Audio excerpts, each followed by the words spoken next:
en spiritualité, il a été décrié pendant longtemps. On ne comprenait pas vraiment l'ego comme maintenant. On le voyait juste comme un frein à la libération intérieure. On le voyait comme le démon à abattre en fait, hein.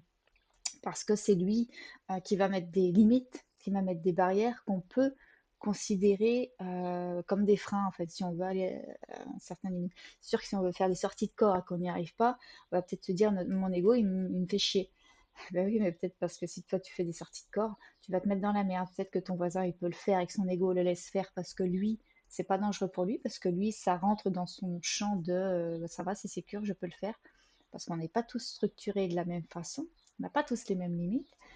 Et voilà, peut-être que c'est pareil pour la médiumnité. Il y a des gens, ils veulent développer des choses, des perceptions, tout ça, et ils peuvent pas. Et tant mieux, c'est qu'en fait, ça serait dangereux pour eux. Je le sais pertinemment, je baigne dans ce monde-là, et il y a des choses, vaut mieux pas les développer. Ah, donc l'ego, lui, il est là pour ça. Même si ça nous fait chier, même si on comprend pas toujours, lui, il va nous mettre des barrières, des freins, des limites saines. Parfois, donc, on va parler d'ego décalé. C'est aussi tout ce que va faire l'ego qui va pas dans le sens, dans notre sens, dans le sens des gens. C'est-à-dire l'ego, il va voir quelque chose qui finalement n'existe que pour lui. Euh, il va voir un danger, quelque chose qui n'existe pas réellement, mais qui pour lui existe parce que ça va lui rappeler un vécu.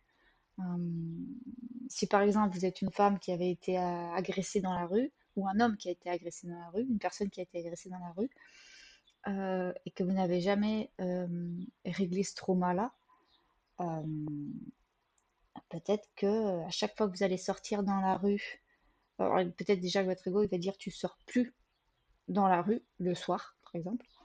Euh, et peut-être qu'à chaque fois que vous allez sortir dans la rue, le moindre bruit, la moindre personne qui passe, votre ego va vous dire attention, danger. Donc vous allez marcher vite, vous allez courir. Euh, L'ego, il va dire non, tu ne mets plus en danger.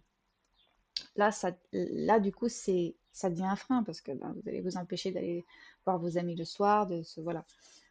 Ça peut vraiment stopper la vie.